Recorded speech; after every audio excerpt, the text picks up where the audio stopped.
Good morning, everybody.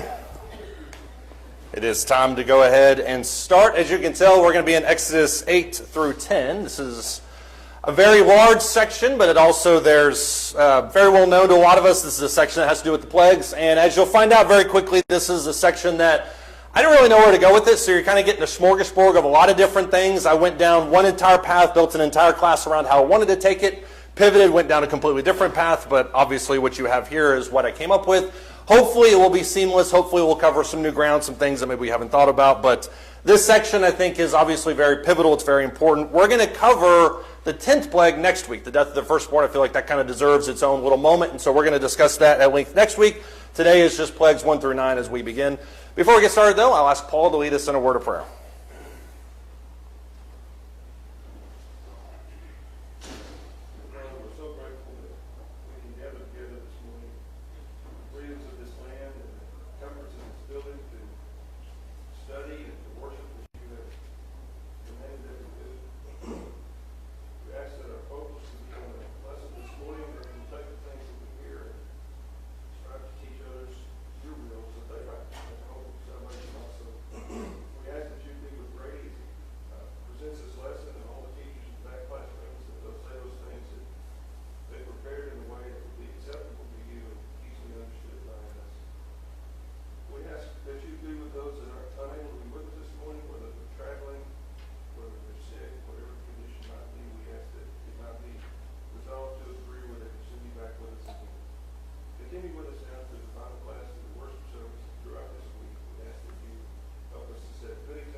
Amen. Thank you.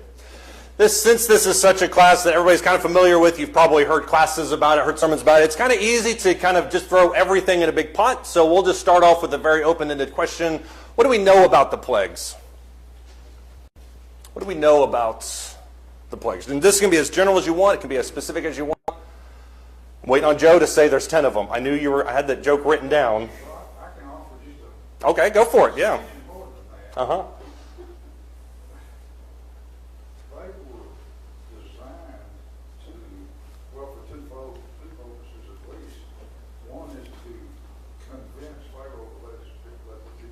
Okay, yep, I agree with you there.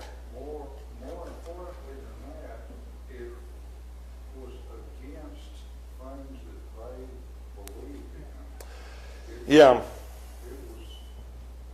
was, like the Pharaoh. Mm-hmm. That was against one of their gods. Right. God of fertility. Mm-hmm. Fact is, all of them were against their gods. And it was Moses' way of showing that his God was so superior over their gods. Yeah, and so when I mentioned earlier that I had an entire class built out, it was really kind of around that. Because when I first approached this section, I thought, well, this is the way we're going to take it. How you kind of see the juxtaposition of the Egyptian gods versus deity, how the plagues fit into that. And I do think that's a viable thing. I think the problem with that is, and this isn't a problem with anything that you said necessarily, at least this time, but I think the problem with that position is that at some point it kind of breaks down. And that's really an issue with all of these kind of symbolic interpretations of the plagues, is they all break down at some point, whether that's a failure of the interpretation, of we just don't have the info, whatever it is. It seems like whenever we read that into it, it seems like it does. But there's no denying that you're exactly right. The specificity of the plagues as opposed to the idolatry that's in Egypt, I think you can't ignore that. So I do agree with you in principle. Paul? Well, for one thing, they're unnatural. Right. This is not God.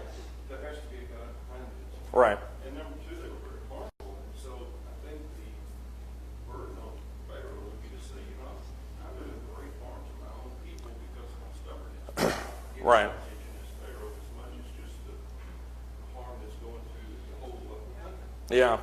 Yeah, and that is an argument I've heard against it, is people say, well, this is just a completely natural happenstance. I hear that especially in regards to the parting of the Red Sea. They'll say, well, every year around this time, there's this massive wind current. The problem that I always have to do with that is, what's the timing about that? How do you get the timing down to that? Moreover, I think when you look at I can't remember which plague it is, but if it is something that's semi-natural, why is it that even the Egyptian sorcerers look at it and say, this is the finger of God? If they say it's the finger of God, how can it be something that's completely natural? So I agree with you. The whole point of it is that it's something that's supernatural. So I do agree with you there. Ken, go ahead. And you see a progression of Pharaoh. God, he goes just the same way. And Right. they're taken away and he hardens his heart continually Right. until the end. Yeah, and that is something I do want to talk about at length this morning. That actually is kind of where I wanted to take the class, because I think when you look at the story as a whole, you can certainly go in depth on the plagues and look at how these things happen. To me, I think Pharaoh as a model of us as resistant to sin, I think that's part of the real lesson for us, is how do we kick back against sin? How do we bargain with sin? How do we make certain allowances? So I do want to highlight that. And I think Pharaoh obviously kind of is the main antagonist here. So I do want to highlight that part of it. John? Some of the plagues were imitated by the magicians and everything. It was the one with the gnats where they finally said, "This Right. is the finger of God." Yeah. But I always had a question. Oh, boy. When the water was turned to blood, Mm-hmm. if the Nile was already all blood, turned to blood, how did they imitate that?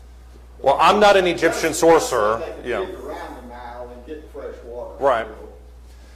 So Yeah. did they just take samples of water or stored water, whatever they had, and then... Oh, I see what you're talking about. So you're asking if all the water's already blood, how is it that they imitated it with pure water? I don't know. I think the progression, if you look at Exodus, the end of Exodus 7, it says that it happened for 7 days. So it's very possible that when he hits the water and it turns to blood, it takes some time to filter. Because you mentioned, and you're exactly right, it goes to the cisterns, it goes to the wells. And so I would imagine it would take a little bit of time. Maybe they had some water stored up to duplicate that, because that duplication happens immediately. But I don't know. I mean, I agree with you. Or the other thing is, they may have been just trying to take credit for what was already done Yeah. in a way. I don't know. I mean, Yeah, I it- question that. It is interesting, especially what you said there, because when you look at Pharaoh's resistance, Pharaoh is extremely stubborn about the whole thing, from top to bottom. His people along the way crack, and you see these minor rebellions that kind of kick in. And so if it is the sorcerers at least initially saying, hey, we can duplicate this, at some point they're like, hey, we really can't do it anymore. Everything's over. The charade is gone. So I do think that there are a lot of questions I have in regards to it, and that's one I hadn't thought of, but I think you're right about it. What else do we know about the plagues? Yeah, Gail? I think I'm right. Only the first 3 plagues Mm-hmm. affected both Egyptians and Israelites, and then the others, if they were following God's instructions, they were spared. Right. They were spared from those other plagues, but they still had to experience some of that. Right. I don't know if it's only the first 3, but to your point, I do know for a fact that there are 4 of them that it says specifically did not affect the Israelites. And I think the main reason that's brought up is because that's noticed by the Egyptians. They're like, hey, we're dealing with this, and they're not. And you can see obviously some parallels there with the sheep and the goats. You know, these are over here, they're over there, God's people, not God's people. But I do think you're right. I think the definition of these are affecting these people, these aren't affecting these people, I think if that's through all 10 plagues, I think that's certainly a big deal. But I think certainly when you get to the 10th, you have the action. Okay, now you got to put the blood on the Passover, on blood on the lintel. So that is something that's noteworthy that we don't oftentimes think about. What else do we know about the plagues?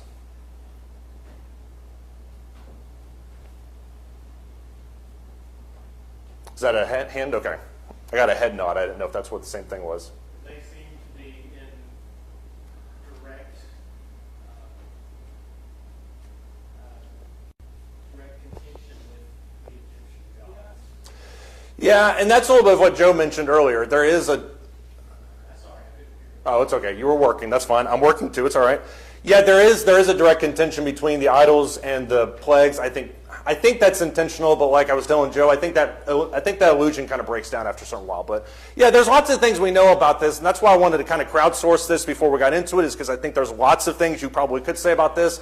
Let's get to the meat of the matter, though. Why were the plagues necessary to begin with?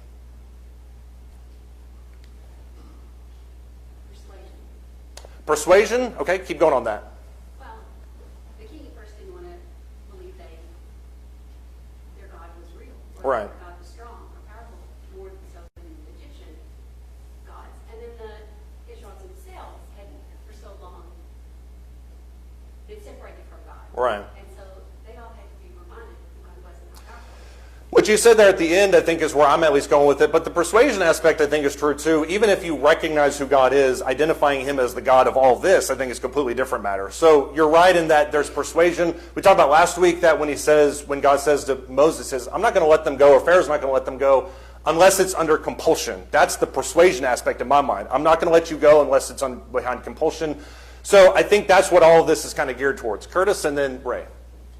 I think also the fact that it wasn't that Moses was really declaring that God is God of all, that it was demonstrated that Pharaoh would know. It wouldn't be just by word of mouth. By demonstration, Pharaoh and all the people of Egypt would know that God is the God Right. of all. Yeah, and a lot of that, in my opinion, goes back to, we're going to talk about this here in a second, but it goes back to the kind of the initial conversations when Moses interacts with God at the burning bush. He makes the innocent, somewhat statement, who shall I say sent me? So there's that identification issue. Then there's also whenever Moses meets with Pharaoh, Pharaoh says, who is the Lord that I should listen to him? Well, the 10 plagues are your answer. If you're wondering who God is, this is your answer for who he is. Ray, go ahead. Well, Pharaoh's sorcerers could reproduce the water to blood, the stick to a snake. They could not reproduce the plagues.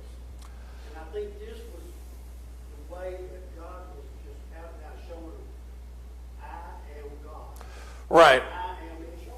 Yeah. You know, you can do all this other funny business that any sorcerer could probably do back then, but that was the ultimate persuasion. Yeah, and there's an allusion to the whole scene. I think it's in 1 Timothy chapter 2 where Paul talks about false teachers, and he brings up Jannes and Jambres, specifically in regards to the staffs that became snakes. And what he says there is these people knew that they were false teachers. I mean, they knew they were sorcerers. They knew what they were doing with tricks. That's kind of the same idea that he gets at with these false teachers. They know they're doing wrong. And that's, I think, part of the subplot of this entire thing is the sorcerers are looking at this, at least for a little bit, and this is what Gail mentioned, saying, well, I think that I can duplicate, I can imitate a little bit of it, but there's a point where I can't do this anymore, and nobody that I know can do this. So I think you're right on that. Karen, and then we'll keep moving. Or, sorry, Karen, go ahead. Right. So really, it comes down to our God versus Pharaoh. And, you know, Pharaoh was brought up and lived as he was the supreme ruler. Yeah, Pharaoh grew up, yeah.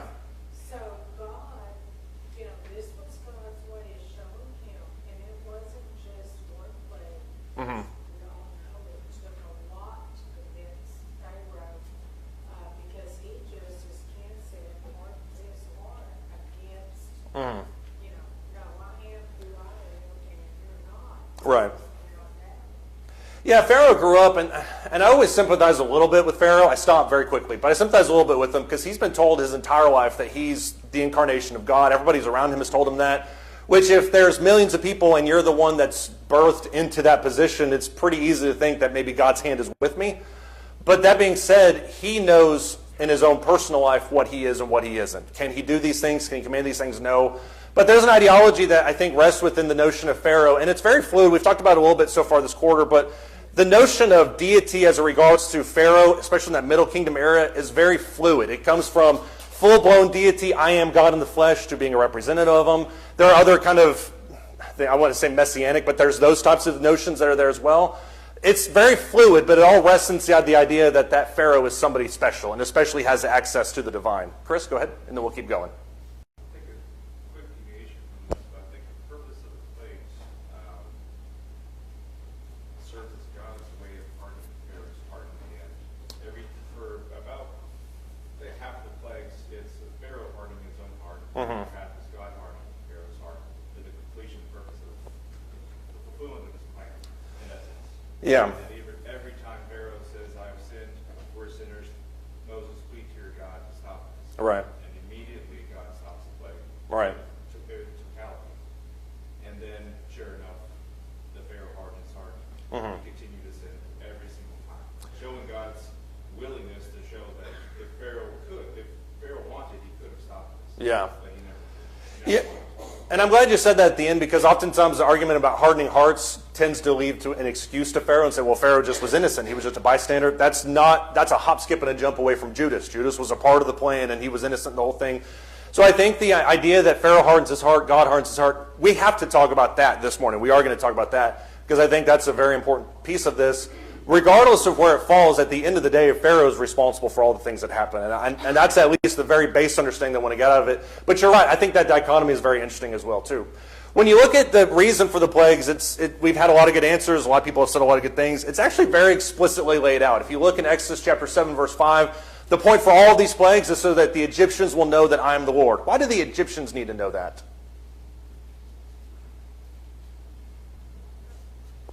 If you're an average run-of-the-mill Joe Egyptian, I wish you could jam those words together. I don't know how you would. But if you're Joe the Egyptian, why do you need to know who God is? So you can build all these other gods, Right. or who you're supposed to worship. Exactly. They didn't know who God truly was, the real and only God. Right. If you're told your whole life that there's a God that sits in the throne room over there and he can do all these things, well, what happens after you watch him be completely annihilated? And that's why I wish, and this is just for my own selfish purposes, I wish there were an Egyptian sequel to Exodus to see what happens when all these people afterwards are like, man, Pharaoh's not coming back. He's dead in the Red Sea. How do we move forward and keep this thing going? Because obviously it just fell apart right before our eyes. So I do think that's a part of it. Paul? I think also the Egyptians could have got to the point where they said, well, there is a God, we don't understand it, but he's a God of the Israelites, so he's not even applicable to us. I think this was trying to make them know that this is God is important. Right. There's something unique about this God. He's not constrained by geography. He's not constrained by creation. And that is part of the plagues I think you can look at as God's complete control over creation, whether you're talking about sky, wind, sea, whatever it is. There's universal power over all of that. And I think you do see some of this 40 years later when the Israelites arrive at Canaan. Rahab notices this. She goes, we saw what you did to the Egyptians, what your God did there. So even 40 years later, these things are still making an impression. And if you look at Exodus chapter 10, verse 2, that's part of the point of this, is that your generations are going to tell of the power of God. Curtis? Very, very pertinent point about the sequel to Exodus in Egypt. Right. I'm writing it, by the way, so don't you do it. Yeah. What do you do when you learn that the God, about the God of the universe? What do you do about it? What's your attitude about it? What do you follow through with? You know, it's the same idea now. Right. People learn the truth of the Bible. What do they do with it? And we see that some just dismiss it. Yeah. Reject it. Some forget it's not important in my life. Others are affected so that they do something.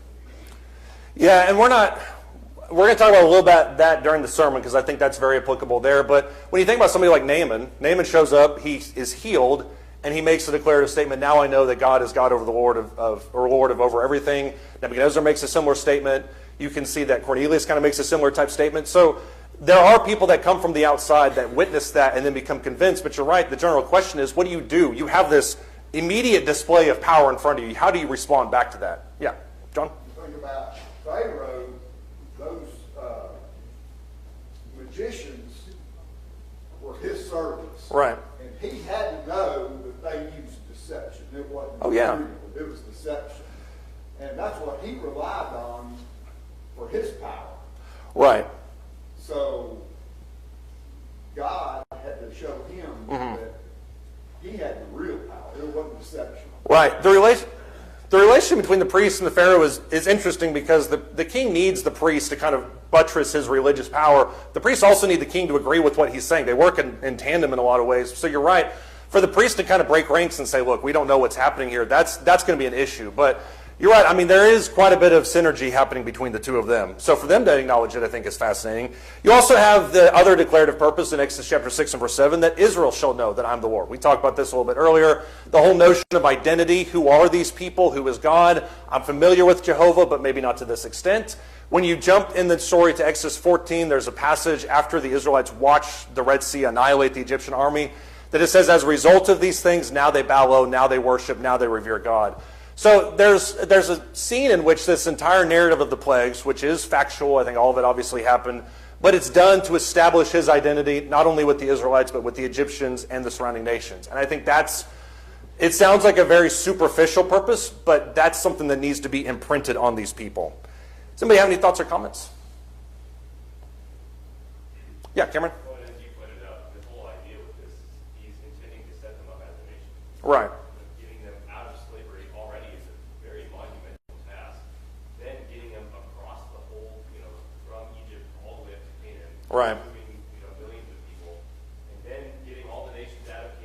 Yeah. All these steps, so it's like this is a really necessary time for God to really demonstrate who He is, so that even when they get up to Canaan finally, then even then people remember, oh yeah, you serve that God. Yeah. And that's why when you look at Numbers 12, Moses is livid about it. He's like, do you not understand that this is the same God who did all these things? Why are you even remotely scared to go into that? Caleb and Joshua are at the forefront of that. Yeah, I mean, there's as you mentioned, there's multiple steps. So understanding this at the forefront, and the Israelites are just observers to all of it, understanding this at the forefront, okay, now we can follow you out of Egypt because we've seen all the things that you do. So I do think there's a lot to that too. Pharaoh, as we mentioned a second ago, is kind of a fluid creature. He has a lot of kind of differing identities. But when you think about who he is, especially in this time period that we're looking at with regards to the plagues, the king offers or has both a dual purpose. He has a very religious identity. He has a autocratic identity. So he is both the head of state and the head of religion at the same time. They would not have separated those two components like we do. I like what one author had to say about it. He said the king was not just the God's representative on earth, but an embodiment of divinity. So he is, in a sense, an idol unto himself, if that makes any sense. His office could not be challenged without destroying the whole of creation. If he is the linchpin of creation, then to do away with Pharaoh means to do away with everything that you know. That's why the plagues were such an affront to Egyptian culture, is you're not just attacking our religion that we worship on Sundays and Wednesdays, but you're attacking the essence of everything that holds the fabric of our universe together. That's part of what Pharaoh's perspective is. People looking at him has kind of a different perspective. But Pharaoh's first and foremost responsibility was to placate the gods and ensure the continued prosperity of Egypt. This might be why Pharaoh holds so desperately to this idea of not letting the Israelites go. What happens if Pharaoh lets the slaves wander into the wilderness, even for 3 days and even to sacrifice to Jehovah? What happens if he allows that?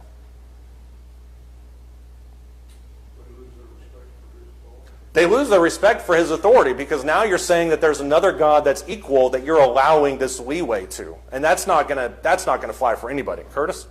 All the work stops. No bricks to be made. They don't continue their building projects. Yeah, and the last thing we want is no more bricks. We don't have plenty of those laying around. So, yeah, it's fascinating when you think about his stubbornness with the economy, and then the blood of the Nile turning to blood, that nukes the economy for at least a week, if not more. So the first plague, it offers way more of an impact than it would have been if he had just let them leave Egypt. But that's what they were worried about, and it all spirals downhill from there, right? The people of that kind of power, they don't keep it up easy. Right. They get that rush off themselves of being who they are and the power that they control. Mm-hmm. We see that now. Yeah. And, so despite that people wouldn't believe in him anymore, he wouldn't believe in himself. And like I said, they like that adrenaline rush on being Pharaoh. I'm Pharaoh, look at me. Yeah. It's a takedown not only of the culture, but as you mentioned, it's a takedown of who he is. Now my status and my position is gone, which if you're into symbols and types and antitypes, that's what the Pharisees were worried about with Jesus. Accepting him for who he is means a shakedown of our very culture and who we are as people. So there's lots of, I think, analogies if you look at it from that perspective. All of this begins in Exodus chapter 7. We won't take too much time on this because we started this last week, but it all begins with this confrontation at the Nile, which I don't know why it sticks out to me, but it happens early in the morning when Pharaoh goes out. If you look in Exodus chapter 7, starting verse 14, it says, the Lord said to Moses, Pharaoh's heart is stubborn. He refuses to let the people go. Go to Pharaoh in the morning as he is going out to the water. There's some argument about whether this is a religious ceremony, whether he's just taking a bath, whatever it is. Station yourself to meet him on the bank of the Nile. You shall take in your hand the staff that was turned into a serpent. You shall say to him, the Lord, the God of Hebrews, sent me to you, saying, let my people go, that they may serve me in the wilderness. But behold, you have not listened till now. Thus says the Lord, by this you shall know that I am the Lord. Behold, I will strike the water that is in the Nile with the staff that is in my hand. It will be turned to blood, and the fish that are in the Nile will die. The Nile will become foul. The Egyptians will find difficulty in drinking water from the Nile. The Lord then says to Moses, say to Aaron, take your staff, stretch out your hand over the waters of Egypt, over their rivers, over their streams, over their pools, over all their reservoirs of water, that they may become blood, and there will be blood throughout all the land of Egypt, both in vessels of wood and vessels of stone. Why does this whole sequence of plagues begin? Because this is the genesis point of all of this. Why does all of this take place? He says, because you have what?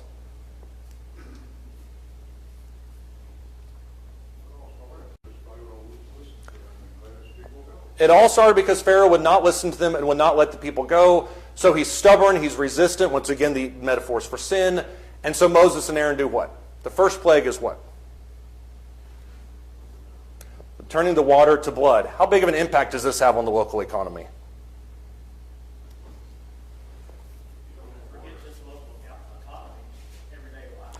Everyday life, yeah, the fact that now his bath is ruined because now he's bathing in blood, that's got to be pretty awkward for him. So yes, everyday life for sure. Go ahead. No, I was just going to say, that's one of the three basic elements of life. You know, you got the air, food, and water. Right.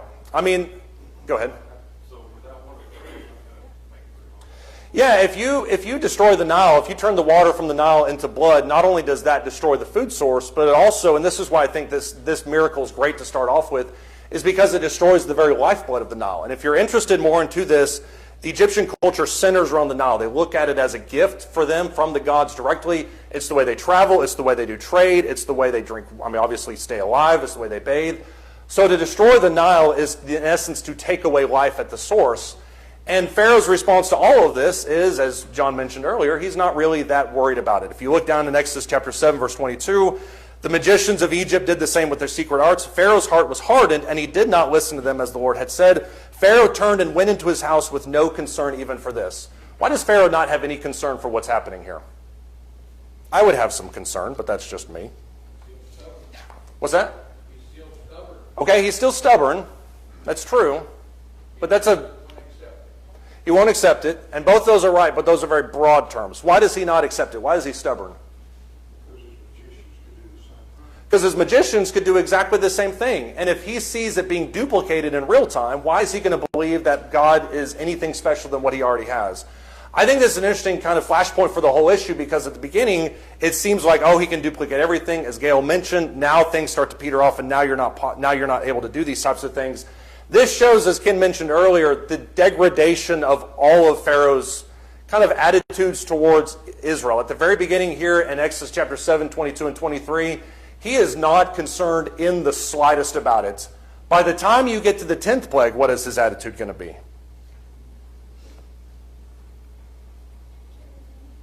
Right, and I don't think we need to pass over that, because when you get to the 10th plague and Pharaoh loses his own son in the middle of the night, it's not a matter of if, it's a matter of how soon can you leave. And that's a very steep slope. Most people expect these plagues to exist over the course of 10 to 12 months. Some people speculate that maybe it's just 2 or 3 months.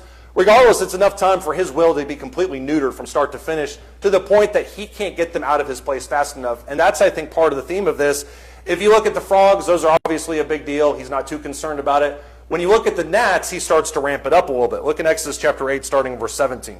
Hey, Brady, Hey, John. Pharaoh doesn't care because it doesn't hit him personally. All those plagues except number 10 do not hit him personally. The 10th one hits him personally because that's when his son died.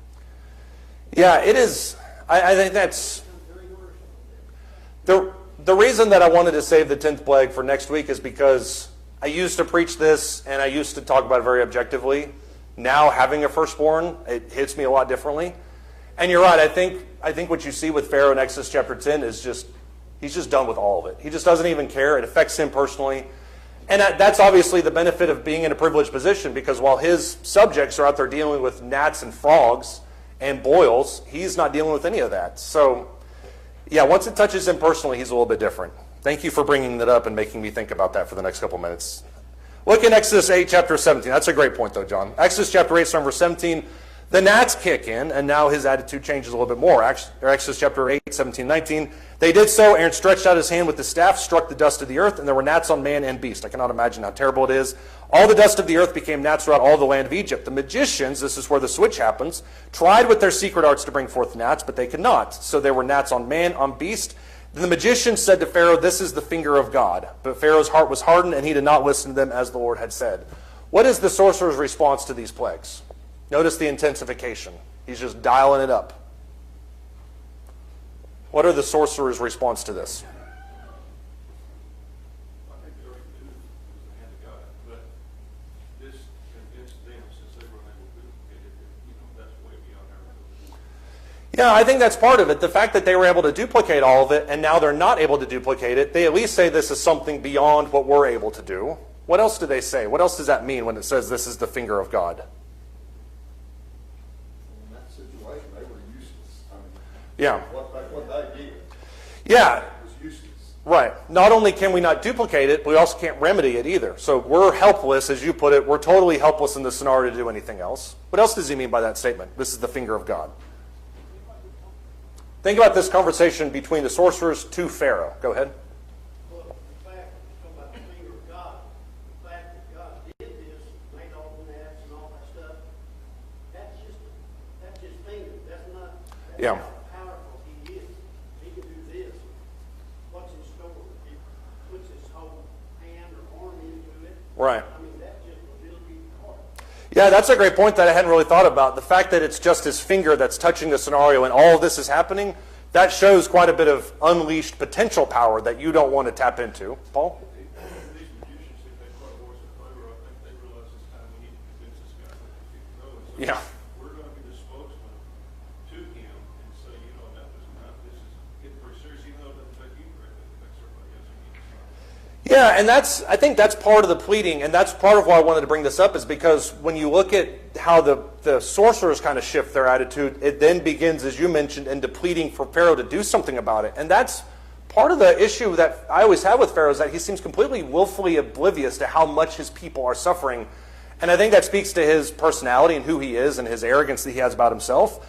But you're right, I think this is the point where people say, hey, maybe we should negotiate. Like maybe not 3 days, maybe a day. Let's figure some things out. Pharaoh does listen to them, and I think that's part of the point too. What else does it mean, though, when it says this is the finger of God? If you're Pharaoh and a sorcerer says this is the finger of God, and it's not your finger, what are you thinking? Go ahead. It's the mission that there's something higher out there. Exactly. That, I think, is a huge breach of conduct with these priests who are able to look the Pharaoh in the eye and say, look, this isn't us. We know it's not you because you wouldn't do this, but there's something bigger happening here. And so you start to see that acknowledgement. And that's where Pharaoh begins to crack in this whole discussion. He's like, maybe there is something outside of me, which, what a marvelous concept in your mid-30s to think to yourself, maybe I'm not God. I think that's quite a bit of narcissism on his part, but whatever. If you look in the very next plague with the flies in verse 25, notice how it kind of starts to crack a little bit more. Pharaoh calls for Moses and Aaron and says to him, go sacrifice to your God within the land. What is he now offering them? These are those terms that we talked about. It's almost like a surrender idea. What is he offering them now? He's offering the people a chance to try to solve this without he stepping down. He's going to let them solve the problem when he stays where he is.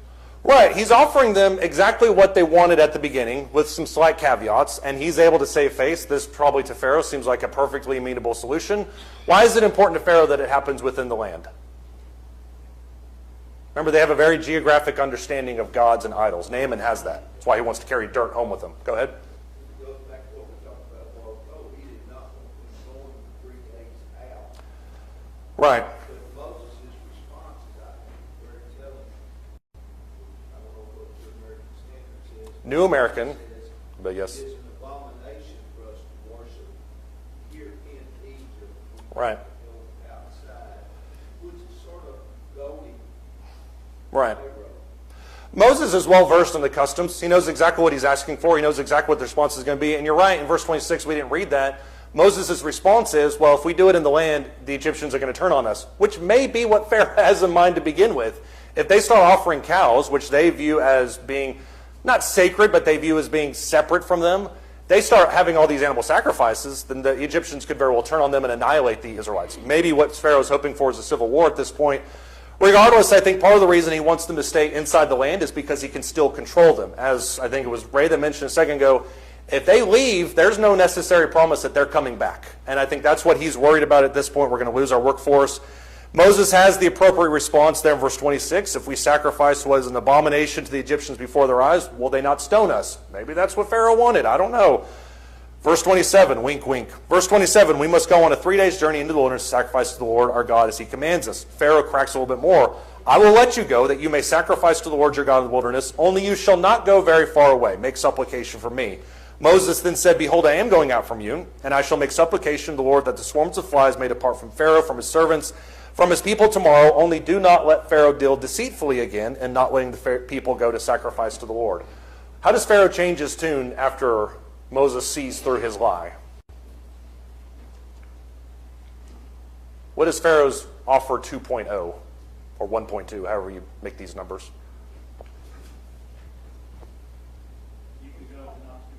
You can go, but not too far. It's ambiguous for a reason. You've gone too far, now we're going to kill you. That was 2 steps too far. Yeah, there's that part. How else does he change his tune? And this, I think, is in direct result of what we talked about earlier with the finger of God, priest kind of cracking near. He says, make supplication. Right. He says, make supplication for me. I'll let the people go. Maybe not too far, but I'll let the people go. And he says, make supplication for me. Do you think Pharaoh is honest when he asks for that?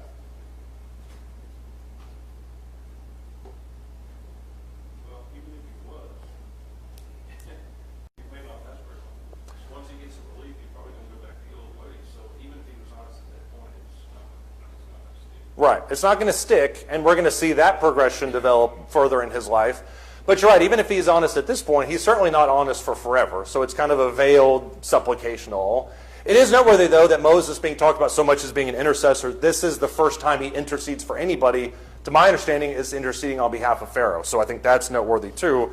But he obviously he asks Moses, pray to your God for me, maybe we can get this whole thing behind us. There seems to be a little bit of a lull. The cattle dying, the boils, those are obviously huge deals, but there's no direct change or progression, at least in Pharaoh's thought. Until you get to the hail, Exodus chapter 9, starting verse 27, now things amp up just a little bit more.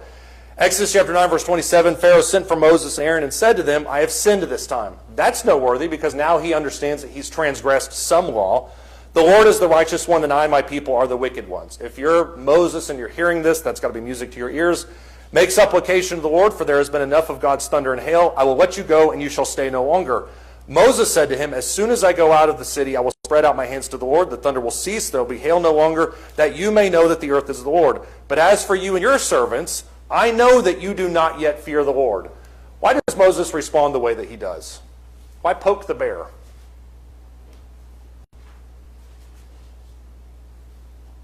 Pharaoh is open about how I've sinned. We're so wrong, so wrong. God's great. That's what Pharaoh's saying. Moses has him read like a book. He knows he's lying. Right. He knows he's lying. He can see right through it. Part of the interesting aspect of this to me is that if you remember back to Exodus chapter 3 and 4, Moses is terrified about the prospect of standing before Pharaoh. And now not only is he standing before Pharaoh, he's calling him to his face a liar, which I think is fascinating. Why else does Moses call him out on this? And keep in mind, Moses does the exact same thing in Deuteronomy to the Israelites. They say, we'll serve God no matter what. Moses says, you're stubborn, you're rebellious. I know you're not going to. Why does he do that? Moses knows he's just playing games. Yeah, Moses knows he's playing games. I think that's part of it. Moses knows that God is behind him. Right, Moses has more authority and power on his side than he knows Pharaoh has, so he's got all the cards in his pocket. But why else does he do that? He knows Pharaoh, he knows the people, and he knows when he's wrong. That's true. He knows what's going to happen. Keep in mind, Moses also has the decree from God that God's going to only let him go, or Pharaoh's only going to let him go under compulsion. There's going to be a series of plagues. So Moses has read the end of the story before they get to this point. But I think part of this is the goading is the idea that you're not genuine in this response. I know you're not genuine because you've said the exact same thing 3 times, and you've gone back on your word 3 times. So Moses' intention, at least in my opinion there in verse 30, is he says, I know you don't fear the Lord as you should. You may acknowledge him, but you don't really fear him as you should. That's the point in Deuteronomy when Moses does that to the Israelites. You say you're going to serve God. We both know you're not really going to unless you deeply fear him. So that's what Moses is trying to implant with Pharaoh, is this respect for God. You see it dialed up a little bit more in Exodus chapter 10, starting in verse 5. Now the locusts have completely covered the entire earth, or at least the entire area of Egypt. They shall cover the surface of the land so that no one will be able to see the land. They will also eat the rest of what has escaped, what is left to you from the hail. They will eat every tree which sprouts from you out of the field. Then your houses will be filled, the houses of all your servants and the houses of the Egyptians, something which neither your fathers nor your grandfathers have seen. That's showing you how unnatural this is. From the day that they came upon the earth until this day. He turned and went out from Pharaoh. Pharaoh's servants said to him, how long will this man be a snare to us? Let the men go, that they may serve the Lord their God. Do you not realize that even Egypt is destroyed? What are his people telling him now?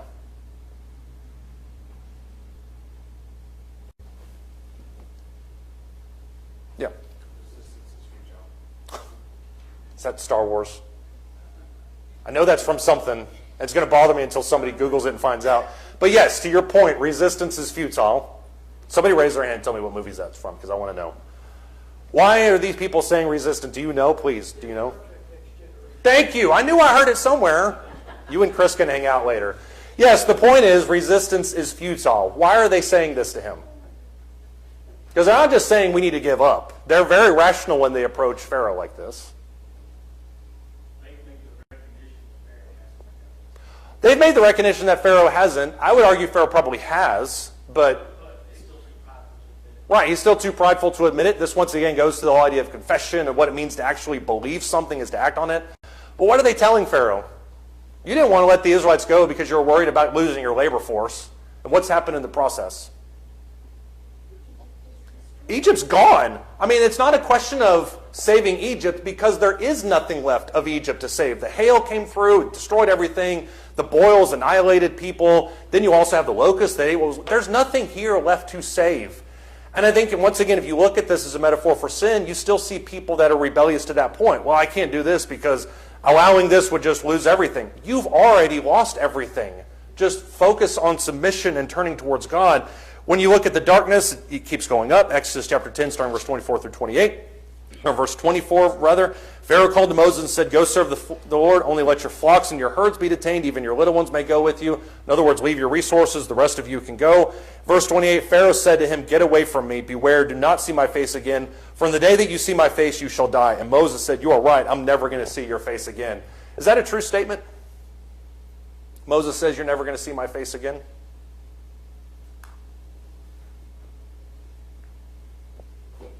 When is he going to see him? Or is he going to see him?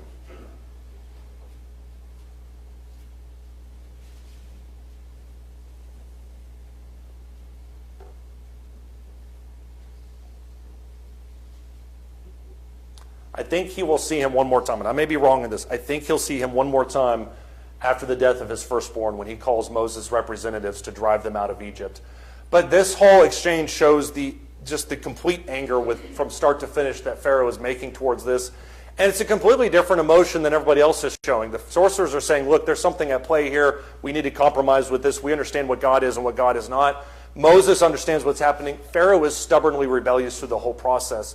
And that goes back to Chris's point at the beginning about this nature of Pharaoh's heart being hardened. And to his point, what he talks about is there seems to be a dual nature that's happening here. You see almost the exact same amount of times that it says Pharaoh hardens his own heart, that it says God hardens Pharaoh's heart. And this has caused quite a bit of issues. If you're talking about people who are diehard Calvinists, they'll say to themselves, well, this is God that's putting this into Pharaoh's heart so that he can create an example out of Pharaoh for everybody else. Is that what's happening here? That God is making an example out of Pharaoh by willfully making his heart rebellious towards God? Because there are Puritan writers that would argue this version of Calvinism. Is that what's happening here? So John's going to go out on a limb and say, no, I appreciate you being courageous there. Yes. What else? I heard somebody else say something. Joe? Pharaoh did harden his own heart, but why does it say then that God hardened Pharaoh's heart? Go ahead. Because God did to Pharaoh what caused him to harden his heart. Okay.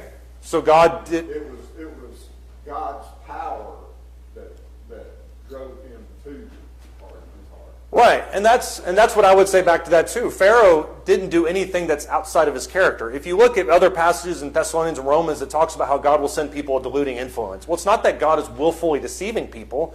It's that God is allowing these things to do what they were already going to do in the first place. They were always going to be rebellion towards him because they had no intention ever of turning back to him. And so God's just allowing what would already happen to them, and let their natural responses take over. Go ahead. Ken, did you have something? Just going to say, in some places in the text, it said Pharaoh remained strong, or his heart was Yeah. strong. It was not in his character to bend to somebody else. Yeah, it was not in his character to bend until he loses everything. But you're right. Yeah, it's not in his character to bend to anything else. Liz, go ahead.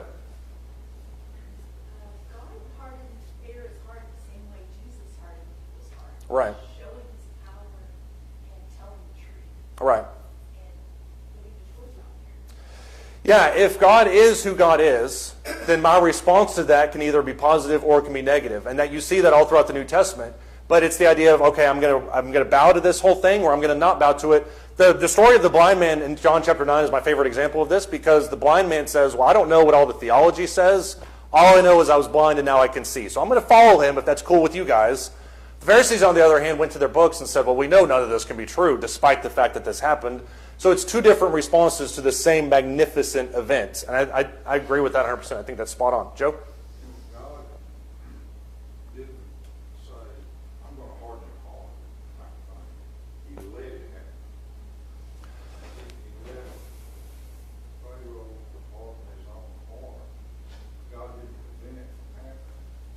But that's the only way to get a true faith, belief, is you've got to let it in. You've got to let it permeate. You've got to let it exist. And you're right. I mean, I would agree with you for the most part, except Exodus 4:21 specifically says that God says, I'm going to harden Pharaoh's heart. But you're right in that at any point in time, Pharaoh could have said, I'm wrong, you guys can go. He could have said that. What would that have looked like? I don't know. It's not my business. We don't know. Point in time, God could say, oh, I'm going to not harden you. Right. I'm not going to let you do this. I'm going to make you believe. Yeah. God knows that Pharaoh is going to, he knows what Pharaoh was going to do. He sends things and he responded how he knew he was going to respond. Right? God knew Pharaoh before this ever started. He knew what he was going to do before that. Right. And every time that something happened, Pharaoh just makes his heart just a little bit harder and a little bit harder. Right. And it's kind of like Pharaoh was saying, "Oh, okay, I can live with this." Mm-hmm. You know, and every time it got a little worse and a little worse, up to where it took the firstborn. And then, not only, did his son die, but his credibility died. with Right. it. Because it didn't just happen to the Israelites, it happened to the Egyptians too, and everybody Yeah. all of a sudden like, okay, maybe this guy is not who he says. This is why we sometimes talk about people needing to hit rock bottom before they turn to God. Some people need that. And I think with Pharaoh losing his son, that's about as rock bottom as you could possibly get. Shell? Second Thessalonians chapter 2, where it says, God is the Lord of the truth and everlasting. Right. This is God and strong. Right. They resist the love. They had to Right. They resisted it. They didn't see the love. They didn't receive it. And so they, because of their stubborn resistance, what is there left to do for somebody? And I think what this speaks to is there were lots of people in Egypt that saw what happened. Everybody saw what happened. And there were lots of different responses to that, some positive, some negative. But that's kind of the design at the beginning. At the beginning, we talked about how everyone at the end of the day is going to know that I am God. That's the whole point, God says, of the plagues. Everybody's going to figure that out. But how they respond to that knowledge, I think, is totally different. I like what Origen had to say about this very same thing. I'm kind of paraphrasing a little bit when I say this. But he says, don't you love it when it does this? I'm going to read this to you. The same sun that hardens the mud melts the wax.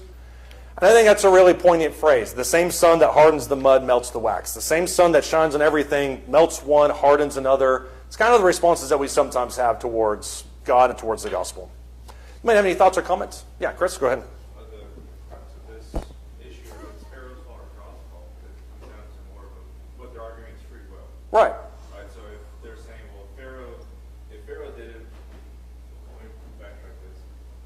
What we see in these accounts is that at every point of this process, Pharaoh's will was never truly taken away because it was his response to it. Right. He pleaded to Moses, Moses pleaded to God, it was taken away. It could have been at that point, he could have started turning on a new light. Right. And so on and so forth. When God says he hardened Pharaoh's heart, it's more of this matter of, well, this was not necessarily Pharaoh's internal condition, per se, but God knowing what the outcome is, knowing he could turn, but he's using this as an example of showing my wonders and my works. Yeah, it's an opportunity in a lot of ways. If you're going to argue, though, that God hardened Pharaoh's heart, that God did this, you have to argue the other half that says Pharaoh hardened his own heart. Both of those, if you're being honest, have to be reconciled. And that's the way that you reconcile, at least in my opinion. I think that's a good point. All right, we'll pick up with chapter 10 next week. Thank you, guys.